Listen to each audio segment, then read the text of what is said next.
Welcome back to the show, ladies and gentlemen. I'm Jeanna. And I'm Ivo. Happy Friday, Ivo. Happy Friday, Jeanna. I haven't said that in a while. You know, when we got down here today, I said to myself, this feels weird. Yeah. It's good to be back, though. It is. This is over 120 episodes, and I would say that from 120 episodes, we've never taken a break as long as we did. No. And it couldn't have been at a better time. We had some things happen in the month of June that were unexpected, but definitely it felt great to not have to worry about having this responsibility, and we were able to really focus on that because it was definitely needed. So you took it. So you had a job that you took. Yes, I had it. That was a very pretty long job, and so it was 2 weeks, and I was gone. All day, every day. And that makes it very difficult when you take those jobs because you're gone for the most part of the day to do that and to do the show. So we thought we'd take a break. And while that happened, my father has been deteriorating in health for many years now. And it just so happened that within that break that we took, my father passed. So I guess it couldn't happen at a better time because we didn't have to abruptly stop the show. We were ready. We're not recording, and we were able to deal with that in private without it having to interject in what we were doing. Did I say that right? Intervene is what I meant to say. So may he rest in peace. He was a fighter, and he was fighting till the end, and I know that now he no longer has to do that anymore, and I'm sure he's probably very happy for it. So we're all good now. I wasn't expecting you to say that so quickly. Yeah? Yeah, you kind of took me by surprise. Oh, yeah. I've come to terms with it. I'm happy for him now. I want to say that I prepared myself for this for a very long time because I was handling all of my dad's affairs. Yeah.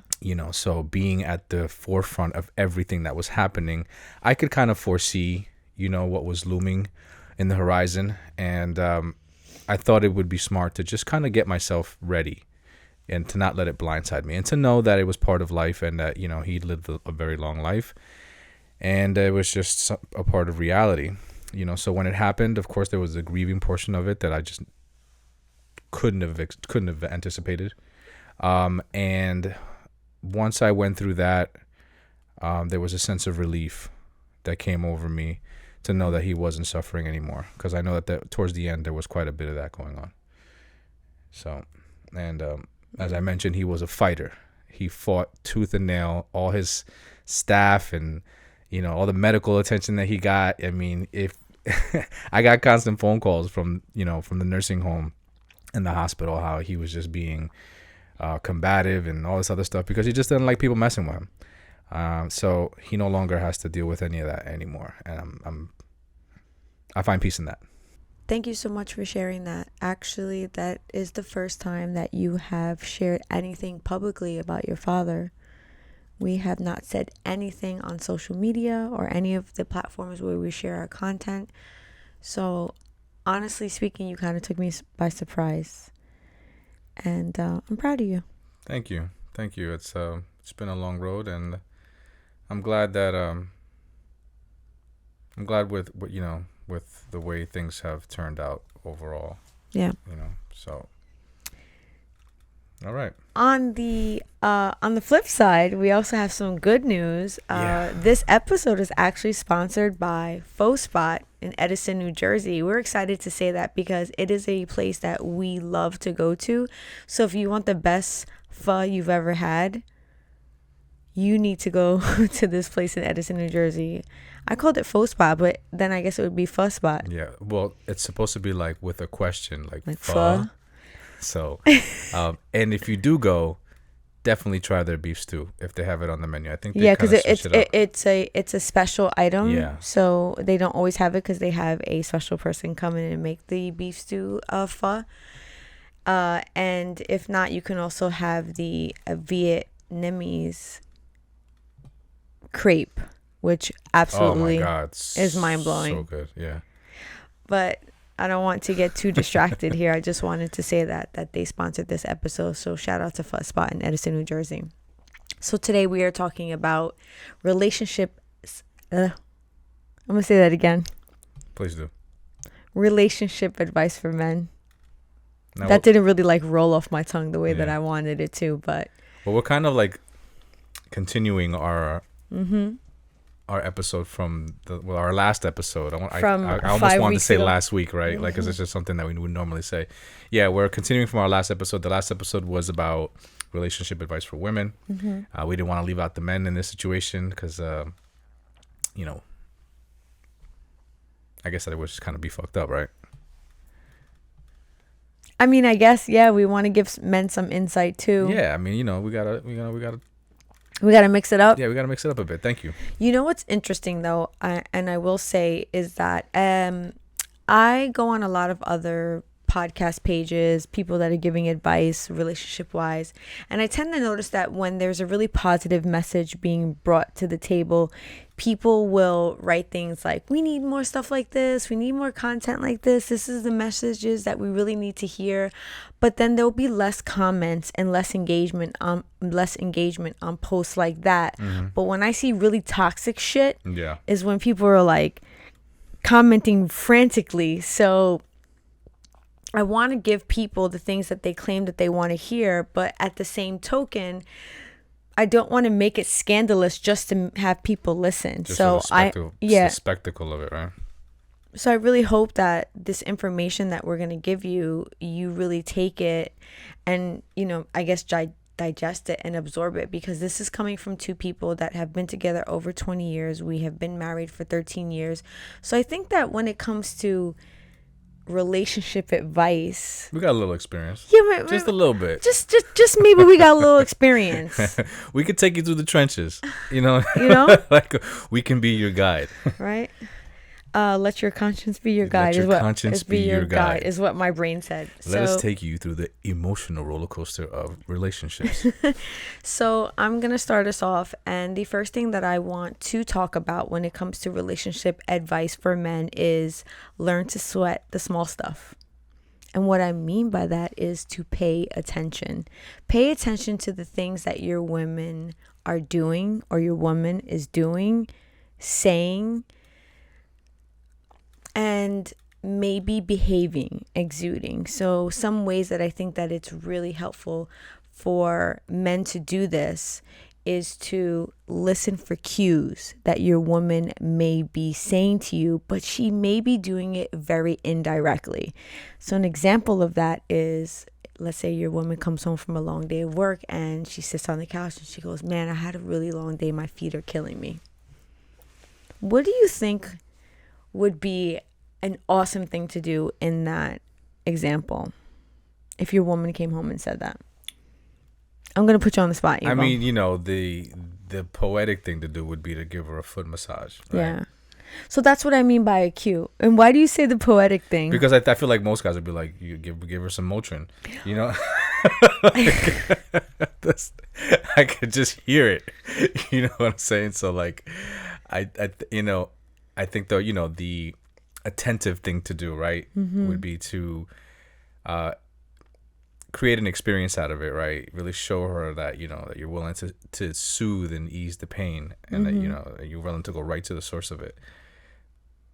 But, you know, is every guy going to do that? No, but this is why I'm giving men advice. And I think that sometimes these cues go unnoticed or unheard. So what's a guy to do if he had a long day? What if they both had a long day and she's complaining about her feet hurting? You know, he's really tired. You know, what do you feel like should happen in a situation like that? Well, in a situation like that, I think that there is a balance, and that's something that you and I go through very often. Yeah, absolutely. So I think it's more of like choosing your battles, I guess, per se, and putting yourself in moments of saying to yourself, I am too tired at this particular moment. And let's see if you are mentally willing to go there, even if you're not really in the correct, I guess, mindset. Yeah. So you may want to bring yourself there, because if I'm being like completely real, there's been many times in our relationship where that exact scenario has played out. You and I have both had a long work day, but we will still ask each other for things in hopes of our partner being able to meet that expectation because we are experiencing maybe some level of exhaustion. And there are many times that you are willing to do that for me and I'm willing to do that for you. I will say though, I heard a really good piece of advice the other day that I will, share. There was a gentleman on another podcast, and I'm sorry I don't remember the guy's name, but I'm going to carry his advice forward. And he said every time his wife asked him for something or asked him to do something, before he went into that whole and being annoyed at the maybe task that she was asking him to do for her or the small gesture, he started to do this thing where he counted how long it took him to actually do what it is that his wife asked him to do. And in turn, it made him realize that a lot of the things that she was asking him to do would take him minimal amount of time. And he realized that if he is in a truly loving relationship with his partner, then those things amount to such a small fraction of the time that you actually are spending with your partner. Yeah. So it gave him a sense of like a way to say, this really is almost nothing.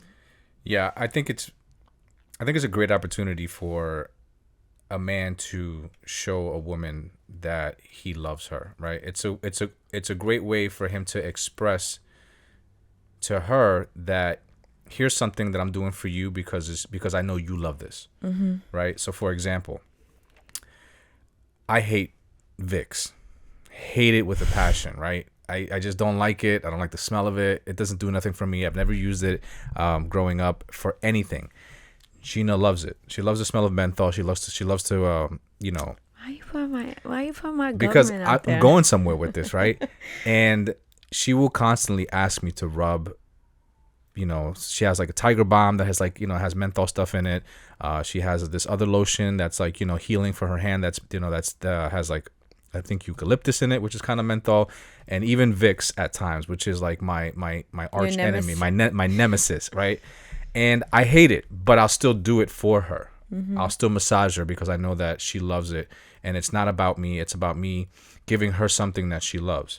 And I take those opportunities. I take those times as an opportunity for me to do something for her that's special to her. Even though I don't like it, even though it's not my thing, I know that she will appreciate it. And I think that listening to your woman in those cases, rather than feeling annoyed about it, it's a great time to see it as an opportunity to display to them the things that they love to have done to them. So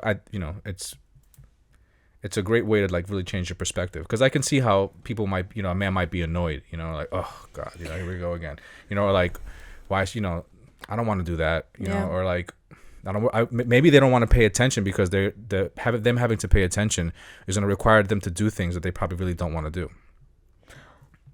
Well, in that regard, I think you have said this many of a times. The basis of a relationship is to relate to your partner. Exactly. So if you want to relate to your partner, there are going to be moments in a relationship where your partner is going to have needs, and your partner is going to have desires, and your partner is going to have wants, and there is going to be an expectation, you being their significant other, that those needs, wants, and desires are met through you. So if you're not understanding that there will be that expectation, and you're immediately going to try to avoid those experiences with your partner, then maybe a relationship is not something that you should be seeking. Yeah, but some people aren't willing to put themselves in an inconvenient position for the lack of, of building a fruitful relationship with somebody.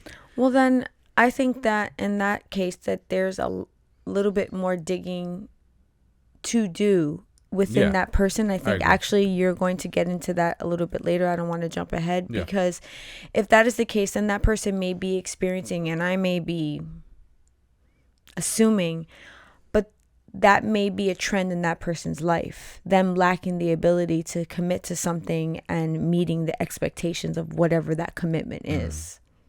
Yeah. Right? Yeah, okay. That's definitely a good possibility. Just one other example that I would like to give is if your partner, another cue that you can listen out to is if your partner is maybe expressing to you, or the woman in your life is expressing to you, that they have a lot on their plate. And that can come in many different ways. It can come in, man, I have a lot to do tomorrow. I have a lot of errands to run. I think that's a great opportunity for you to listen into your partner and say, you know, how can I help? What can I take off your list? Or maybe you actually know what your partner has to do. Ooh, excuse me. Hold on a second, sir. Let me get him out of there. Yeah. Come here, buddy. Come on. We have a special guest. If you're listening to us, our cat Kylo decided to grace us with his presence. So if you happen to know what your partner has on their to-do list for that day, you can even go as far as just taking it off their plate before they even start their day. Perfect example, Ivo, when I have to go to work on set, which tends to be 12 plus hour days, Ivo gets up in the morning and he makes my coffee for me. And when I'm working sometimes far and he knows that maybe breakfast is not going to be obtainable for me, he'll even make me breakfast. And I help you take your stuff out to the car and see you off in the morning. And these are things that he knows that I need. And trust me, I don't want to do these things. Yeah. So like, this is, you know, all to make your morning a lot easier because I know how stressful you are. Yeah. How stressed you get. And yeah. So it's just it's carrying a way, like 4 bags out, got a coffee in my hand, a breakfast. It just gets chaotic and, you know, you kind of get a little frantic. And I know that me being up and helping you get through that portion of the morning really kind of like eases the stress starting your day off, which, you know, nobody wants to start a day stressed out. Yeah, so... And I'm up in the morning anyway. Like, yes, I'm a morning person, so... Of course you are. Yeah. But to go a little bit further, you can even do things like take notes on things that your partner enjoys. And this is what I mean by paying attention. So, for example, I'm going to use coffee as an example. Maybe your partner loves their coffee a specific way. Yeah. And if they've expressed it to you once or twice, make a note of it. If you tend to be the person that's maybe a little bit forgetful, or you yourself have a lot on a plate, just jot it down in your notepad on your phone so that you could take a look back at it. How much do you love when I just roll up with a salted caramel brew from Starbucks and I just surprise you with it because I know that you love that coffee and there's days that I know that you could really benefit from it, so I just spring it upon you. To me, that is paying attention to the small stuff and listening out, or, you know, looking for your partner or looking to give your partner little moments of joy, sparking joy in them in the smallest ways, in a way that wasn't asked for. That's like unexpected, but it's things that they right. love, but they maybe just haven't again directly verbalized it to you. They haven't been like, I love this type of tea. But maybe you've seen them consume it more than once. So you're saying in a nutshell, just find ways to be more thoughtful. Well, be more thoughtful, but it's about being thoughtful in a way where you're not, okay. The reason why I'm saying to do things that your partner has shown interest in. So, because a man can think being thoughtful is bringing his wife home chocolate and flowers.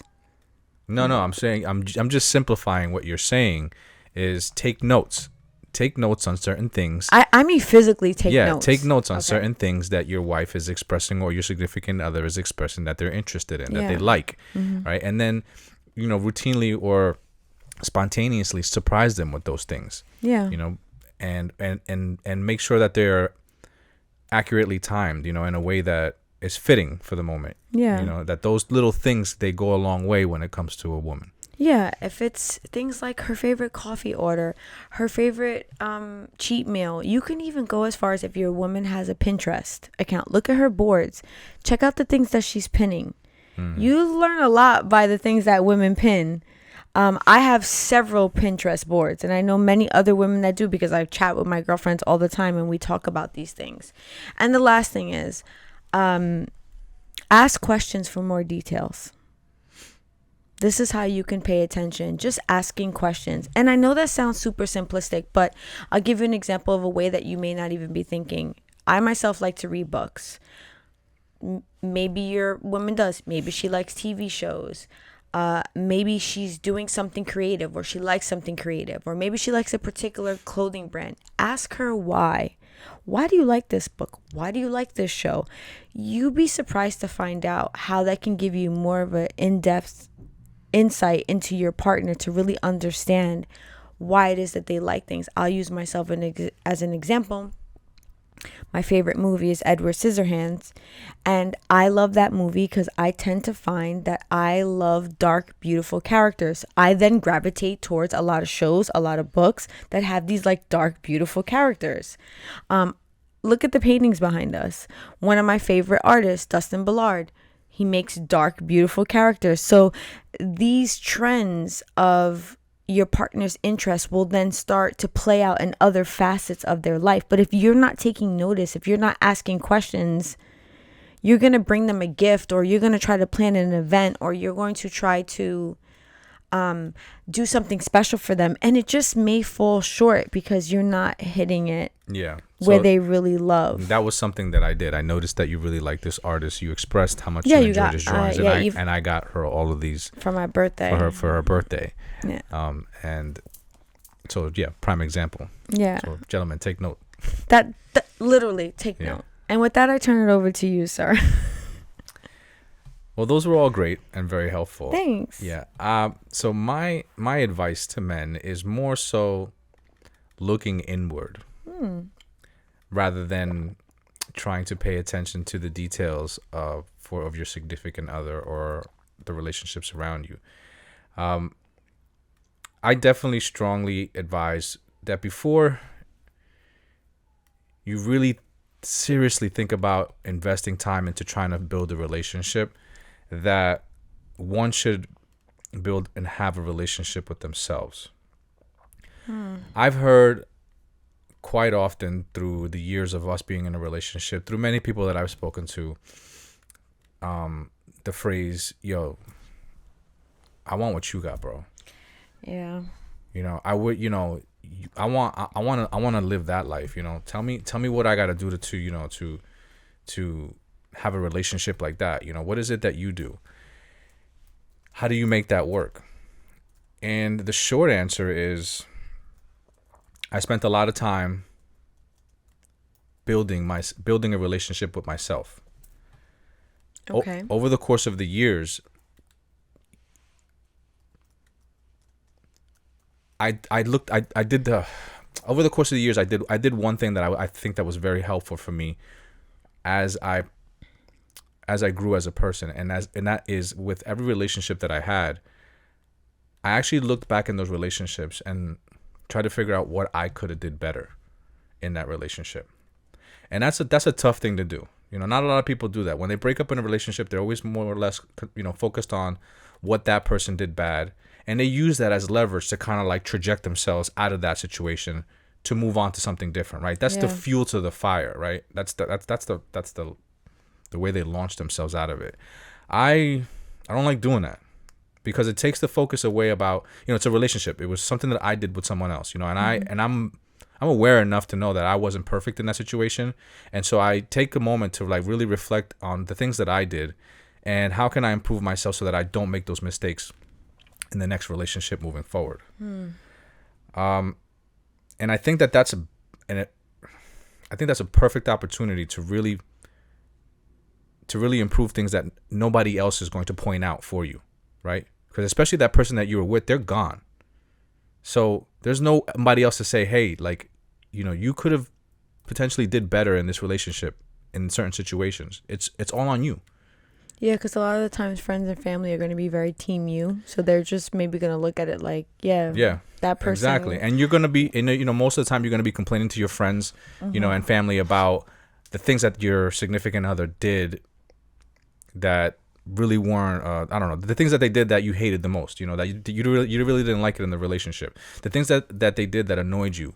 The things that, the reason why you broke up with them. Yeah, so you're painting a picture like they were the problem. Yes, primarily. and failing to reflect on what part you played in that relationship.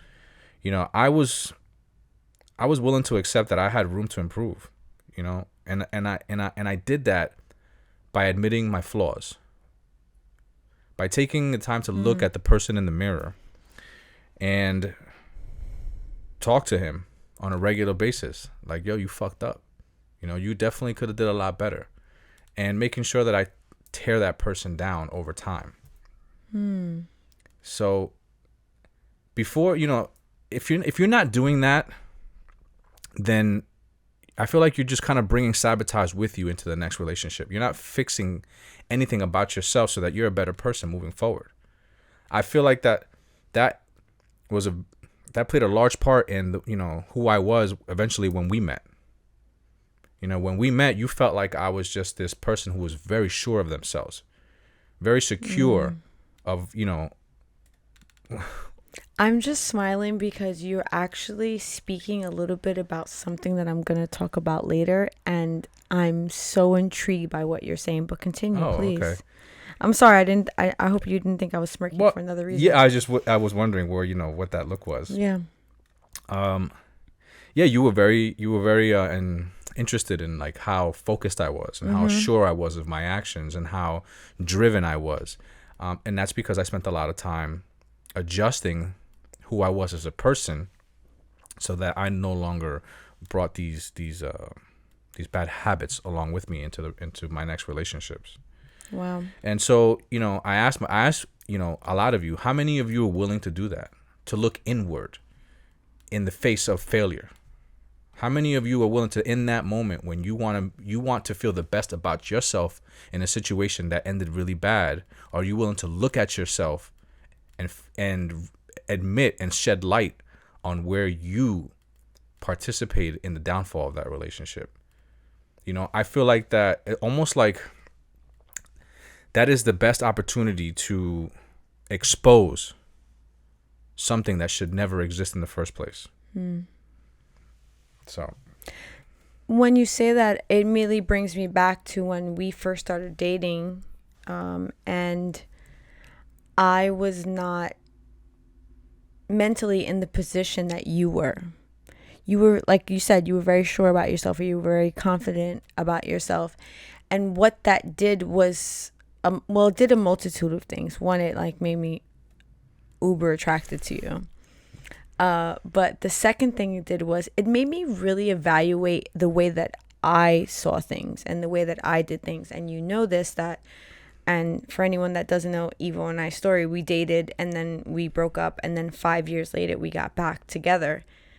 We started dating again, and within those 5 years, because of the experience that I had with you, it kind of it for sure changed the trajectory of the way that I involved myself in relationships or dating with other men.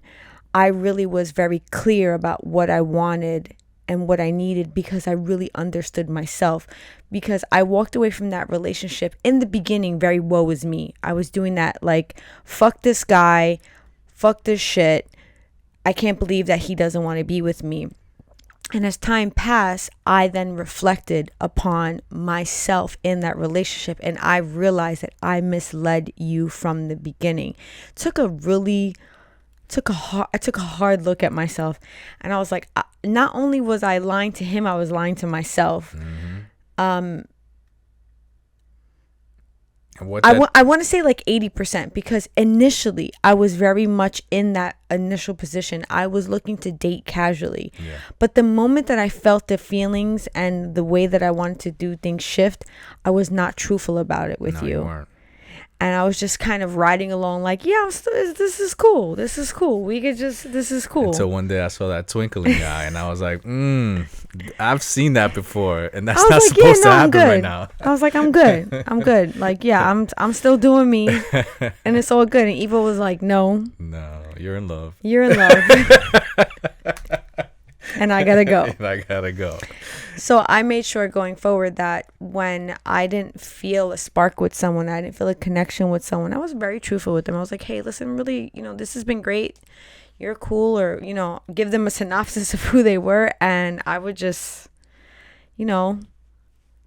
cut the cord. And I think you built a lot of great relationships along the way. I did, because I was so honest and true with them, and I just was really sure about myself. I was really sure about what I needed at that time and how I wanted to integrate these people into my life.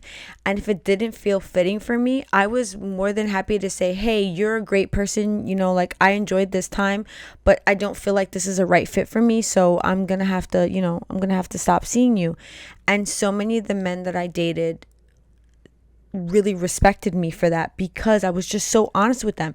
I wasn't ghosting people. I wasn't what's that? I wasn't leaving people without closure. I was giving them all of that. Leaving them on read.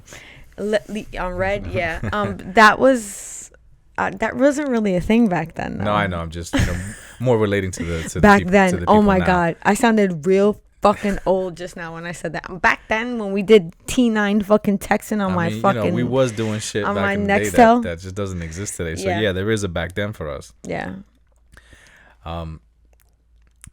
So yeah, a great example on looking inward within That took a lot. a relationship, a situation like that. Yeah, it takes a lot, right?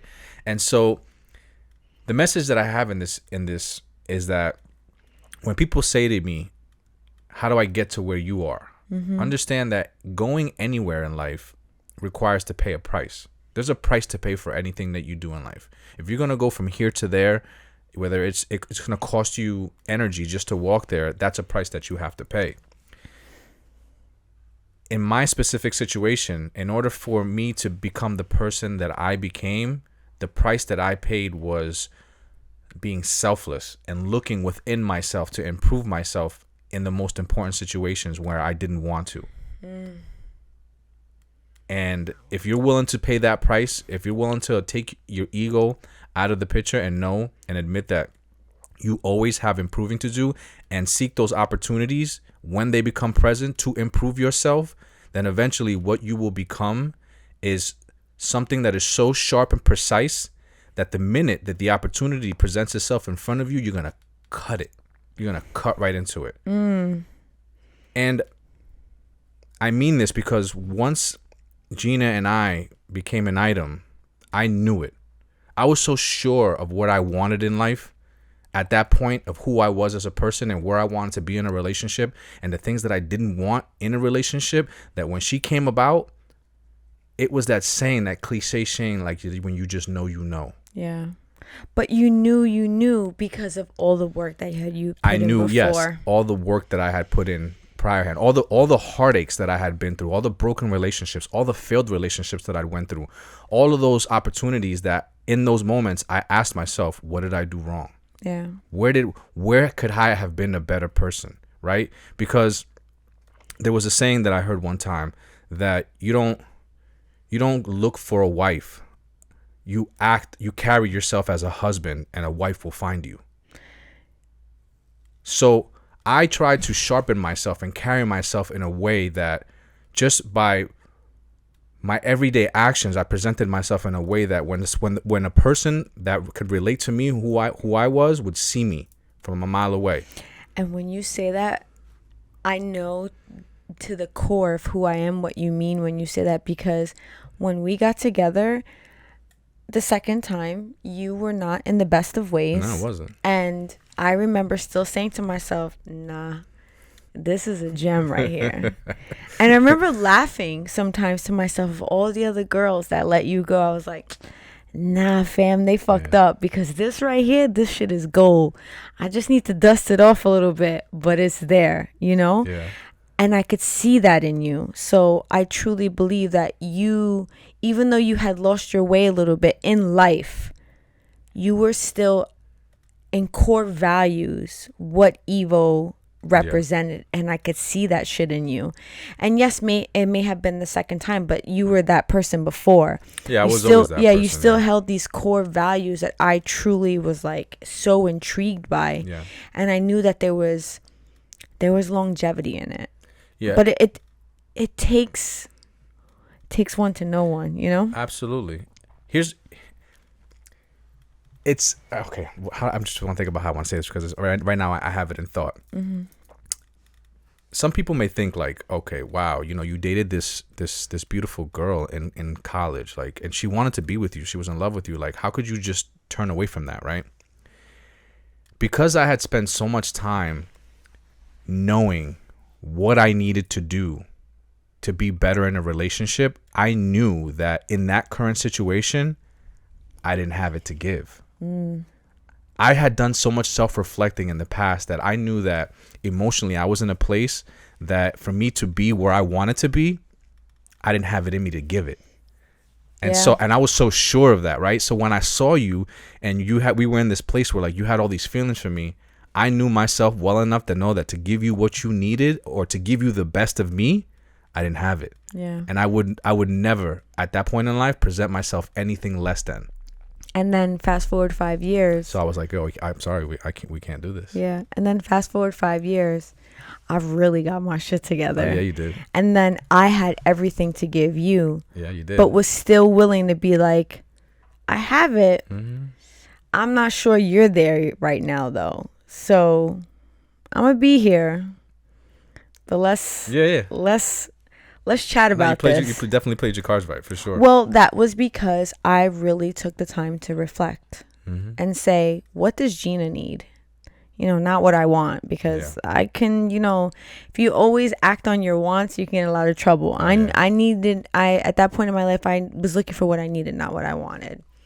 But that was, do you have more? No, that's okay, it for that topic. Because, that was very insightful. And the reason why I'm like kind of was smiling before is because the next thing that I want to share as a piece of advice for men is something that I think that you do that is so profound in our relationship. And now I kind of understand why you do it. You kind of answered one of my questions. So my advice is for men to, in a relationship, to let her be her. That is very important. You are the king of letting me spread my wings. And I never felt like there was a moment in our relationship where I could not be truly who I was in any interaction, whether it was socially, with my family, at work, whether I was going on vacation with friends, I was partying. You let me be me. And every time you did that, it gave even more value to me as myself, because it would make me say, wow, this man really respects me. This man really values me. So he is letting me enjoy my autonomy as Jeanna. But I know that there needs to be a respect level there. And you would do it like it was like finessed. So what I was going to ask you is, or actually first I want to say is that I always got the impression from you, and but this is what I would receive from you energetically, is that you were always so confident, and you were always so you have like a very high self-esteem.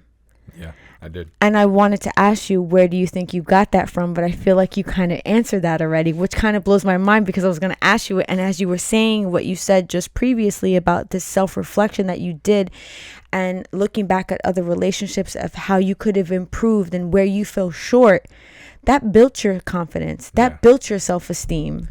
Yeah, it made me very sure of my capabilities in a relationship.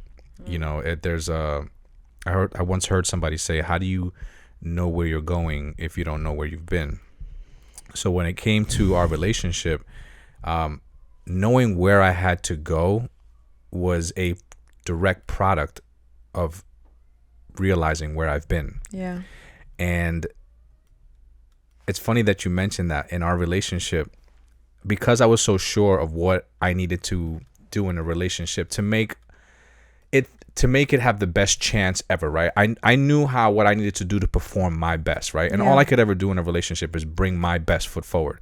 If that's not enough for that current situation, then I can walk away from the situation saying I gave it my best, right? Because that was my thing. I always strive to, like, how can I deserve to be with the best person to treat me the best if I'm not bringing my best in every single situation?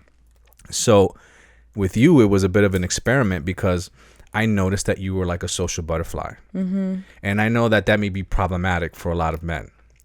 And so I said to myself, this is an interesting situation here. This is an opportunity.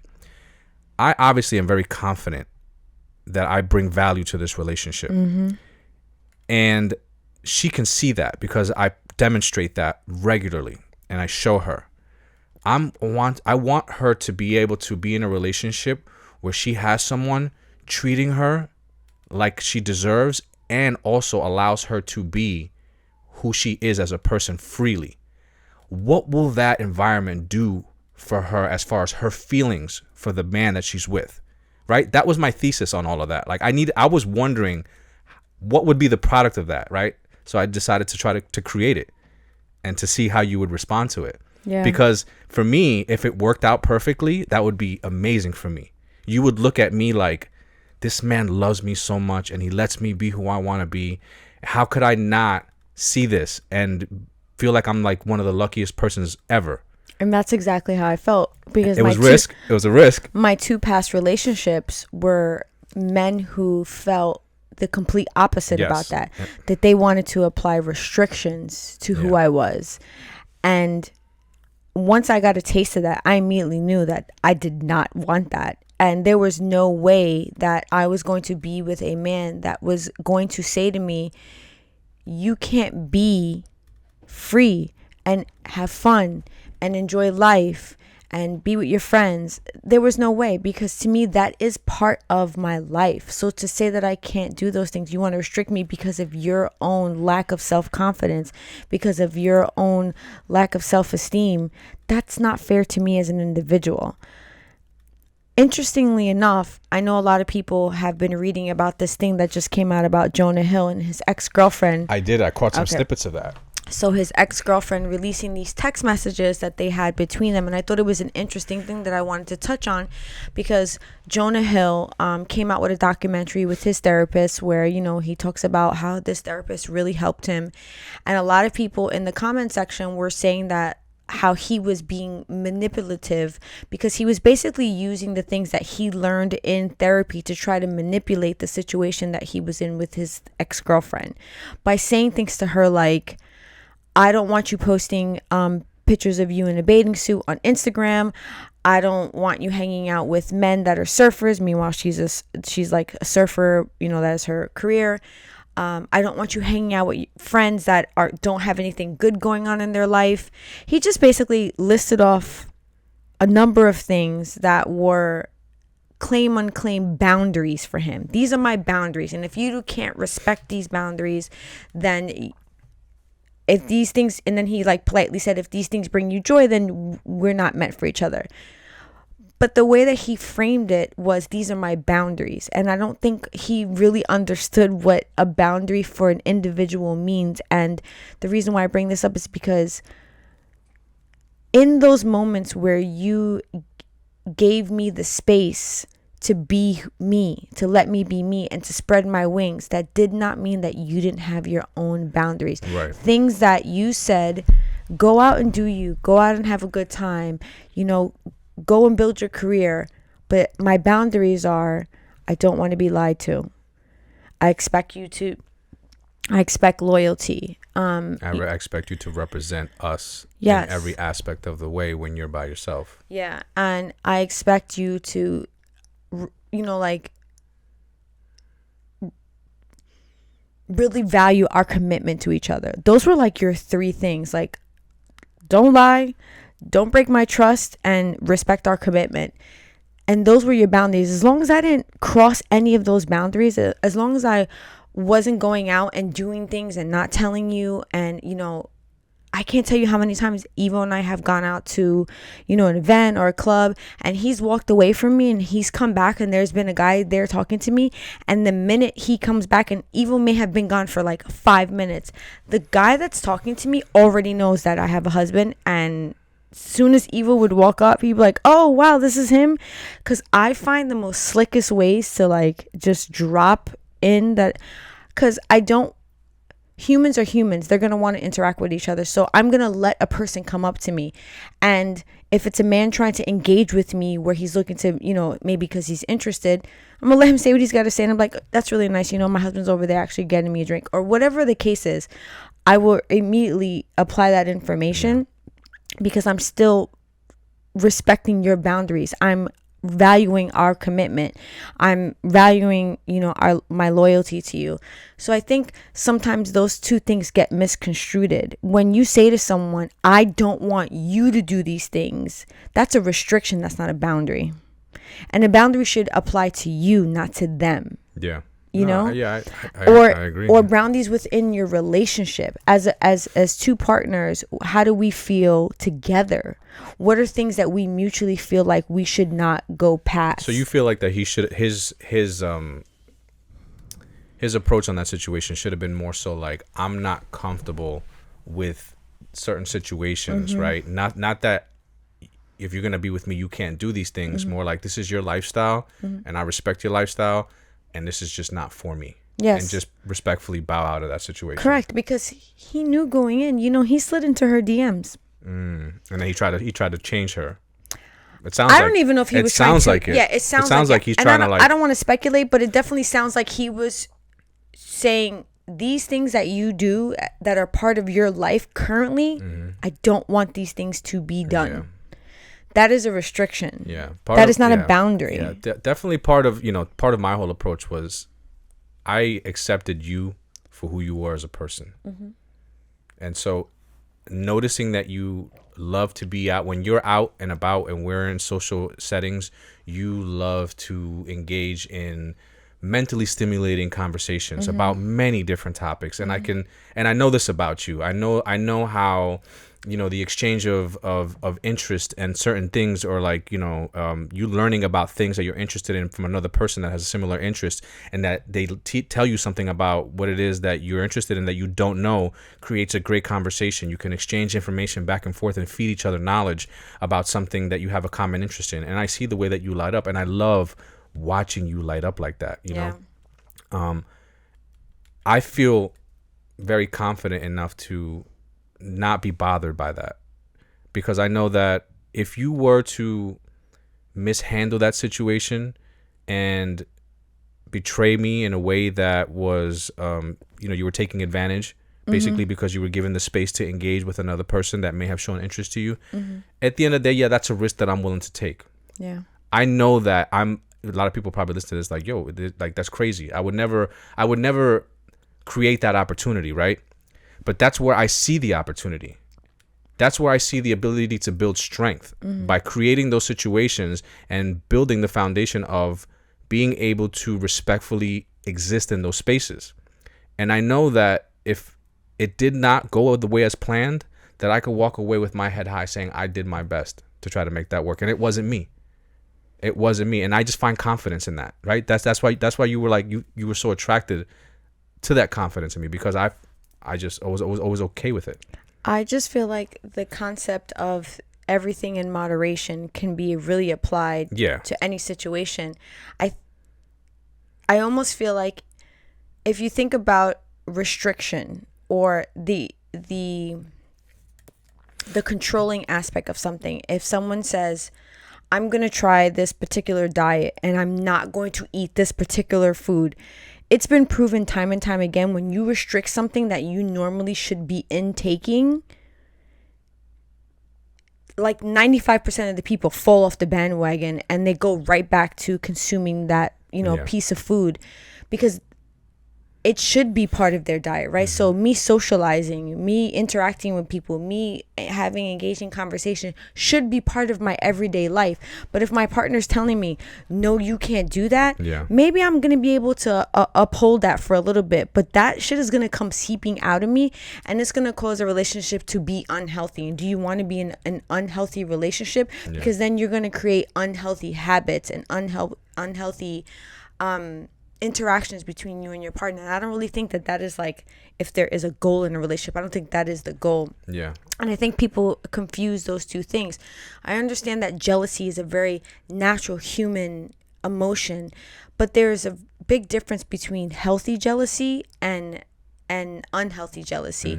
Sometimes you could feel a little jealous and you could feel like you want to be protective of your partner. You want to, guard them from things. But then there's the type of jealousy that makes you want to control your partner, makes you want to restrict them from doing things. And I myself have had past partners where that's the type of tactic that they would try to implement in our relationship, was, trying to control what I did.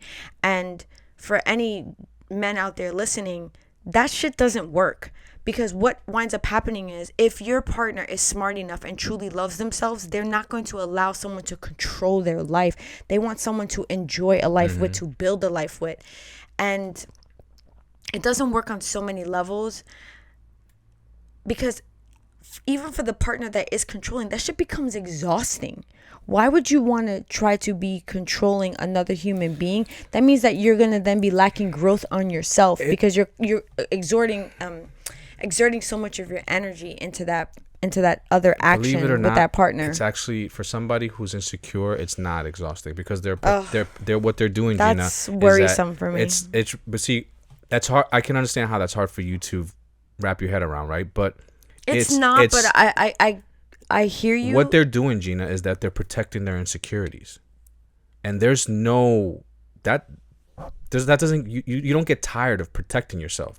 Defense is a natural thing to do, right? Throw your hands up, put your guard up, figure out how to way not to get hurt. Well, right? You do get tired.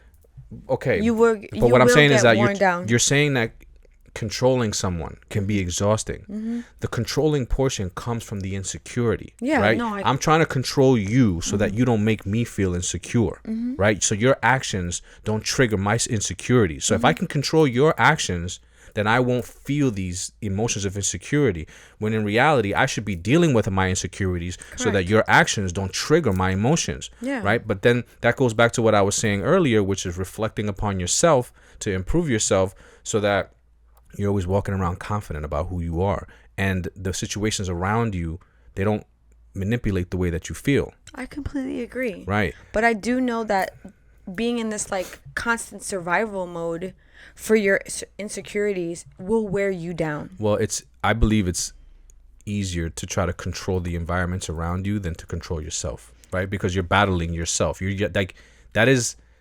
your hardest competition is yourself, right? Because you're battling your own strength. How are you stronger than yourself? Yeah. It's a mental battle, right? So it's almost easier to like battle somebody else and control somebody else than to deal with it yourself. I would agree. I think I also think it's kind of like a paradox where you think it's easier, but it's actually not easier. No, you're absolutely right. It's so you wind up just constantly going around and around. I feel like that's debatable. That's definitely debatable. Yeah, okay. Because I'm saying that because I've been there, right? I was insecure. I've ruined relationships from my own insecurities by being jealous. But once I lose that situation, again, I'm looking at like, I'm able to see myself like, I was acting crazy. I never want to act like that ever again, and I never did. So and I corrected that. And then therefore jealousy became something that was, part of my past and not something that existed within me. And then throughout the years, I learned how to even dial it even more, Well, thank God for that, because if men are worried about women going out there and, deceiving them, and they think that that's not going to happen because they're controlling their women's actions, I'm sorry to say if it's within that person to do it, whether they're gonna do it anyway. Whether you're good to them, whether you're controlling them, whether you're fucking crazy, if an individual is going to do what they want, regardless. And I think that is one of the main reasons why when you and I got together, we understood that about each other. I'm like, he's great to me, I'm gonna be great to him. I'm not gonna be jealous, because it's wasted energy for me. Whether this man is going to value and honor the way that I am towards him, I leave that to him, but I'm putting my best foot forward. And I'm not afraid to potentially lose in that aspect, because I think that's what some people are afraid of. If they can't control it, they feel like they lose. And man, there are things in life that you can control, the controllables. Exactly. And let everything else go with God, please. So literally, what's your last thing? So we gotta wrap this up. The last thing that I have as far as advice for men goes is to kind of rolling off of my first advice. When you're looking to be in a relationship, when you feel like you're ready to like do this thing that you're seeing everybody else do, you want to settle down, you want to be in something serious, you want to create a family, you want to have a long-term relationship. Make sure that you've settled your own personal traumas. And I've said this before, and we've spoken about this in previous episodes, but I felt like this was really important for this particular episode, because it goes hand in hand with being able to build a fruitful relationship with a significant other. Or can I ask you this? Yeah. Could they be actively working on healing They those traumas? can be, right? They definitely can be. Because I I definitely did, and we've worked through some traumas yeah, in and our relationship. I would say that I'm currently still working on past Yes. traumas. So, But I think that I'm speaking for the people that aren't where we are. That's something that unfolded throughout our relationship, and we were well enough to be able to recognize those things and work with each other through them. yeah, but not everybody's equipped. Not for everybody's equipped for that. So this is more so for the people that aren't there, and I would like to advise them to take the opportunity to seek out your traumas, settle them. Because speaking for myself and a lot of the men before me, we were raised, not with a lot of, love and care. We weren't raised to be kind and loving, to our loved ones. Yeah. And we weren't taught to deal with our emotions when it comes to pain, or how to deal with them in a healthy way. In a healthy way, yes. And so what that ends up doing is, because you're not processing it, you end up suppressing it, right? That hurt. That was traumatic. I just want to forget about it. I don't want to think about it, because every time I think about it, it hurts. So what's that? That's it being suppressed, right?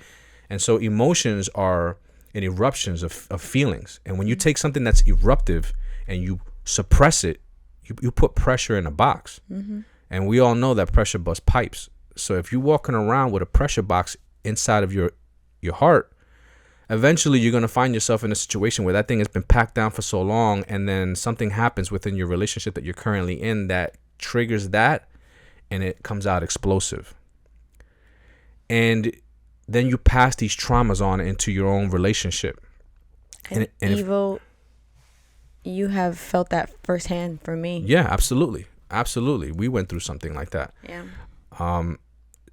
And so being able to sort these things out prior to being in a relationship only sets you up for having a better opportunity to be able to pass on healthy ways of dealing with emotions to the person that you're with, mm-hmm. and potentially children that you may have, because you can do it like we did, where you just, it unfolds in a relationship, but that shit is a lot of work.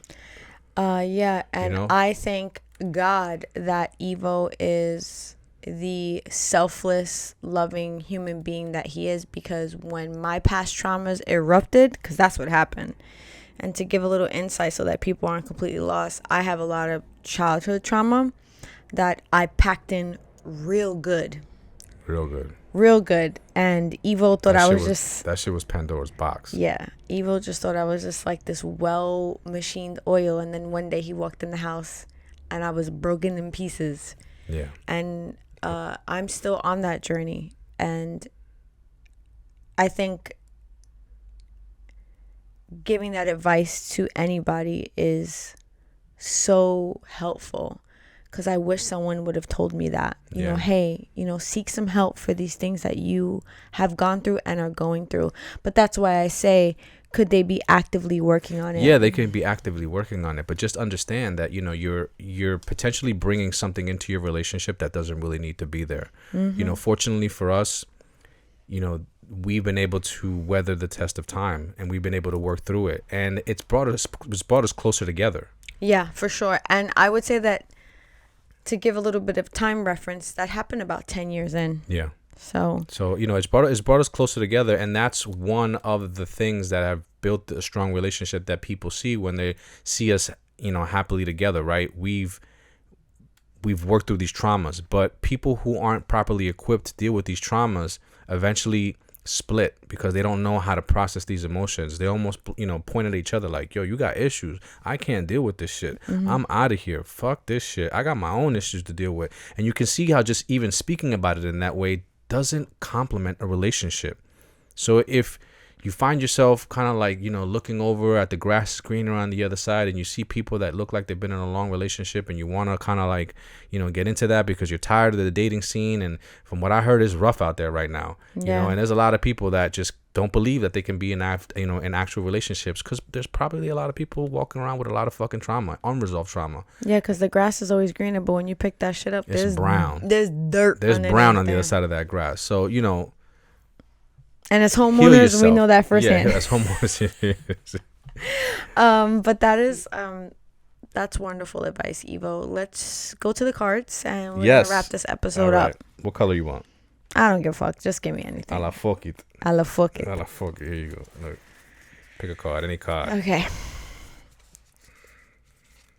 Oh. Uh-oh. I don't like the sound of that. Okay. Here we go. Talk to me. What do you got? What lie have you told so much that you believe it? That now you believe it? Fuck.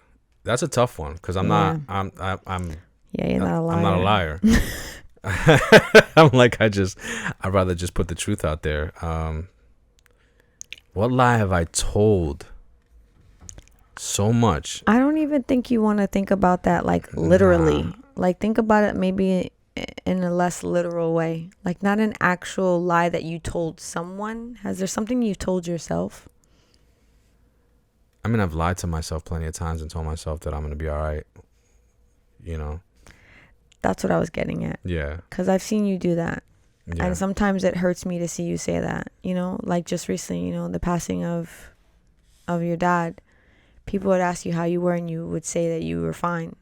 And you were lying right through your teeth. Yeah. So I'm a firm believer on the power of perspective, right? And so I believe that our emotions are based off of purely what we see and what we hear, what we experience. And so if I can manipulate the experience and perceive it in a way that is beneficial for me, I can then control my own emotions. And so I may lie to myself, or you may call it a lie based on what reality actually is, so that I can see it differently, so that I can feel better about it. Okay. What's mine say? Who of my friends or acquaintances do you feel has a negative influence on me? Oh. I already know the answer to this question. We don't have to. That's a beautiful thing about being in a relationship, right? We are very open about the way that we feel. Okay. I can't name no names. No, you're not going to name But there were two people. One is an old friend, and one is like a particularly new friend. But is he really a friend? No, he's not. Well, if it was up to me, he wouldn't even be an acquaintance. Yeah, well, but that's not a friend. Okay, well, you know who this person is. Yeah, I know who both of them are. Okay, and the older friend, I'm not saying that they're a bad influence on Ivo. I don't think Ivo is not easily influenced. No. So it's not like this guy is coming around and is like, yo, man, fuck all your morals and let's go do this. No, I just think that this person is a like kind of a loose cannon. And the things that they say and do around you, I think are weird. Are weird. And the new person, who at one time I think you felt like was a friend, from the minute I met this person, I was like, they are full of shit. So, yeah, I was trying to be a good friend to this person. It was one of those situations where I was bringing my best to a relationship to try to develop something that I felt had good potential. Yeah. Not to get we don't need to get too deep into it, and I just felt like that person was full of shit, and I was 100% right. You're so stupid. So, all right, so that brings us to the end of the episode. I thank everybody for joining us. It feels good to be back, and until next week, ladies and gentlemen, on Spark Talk Fridays, where we are creating conversations about life. I peaced out early. Oh, peace out. Peace out.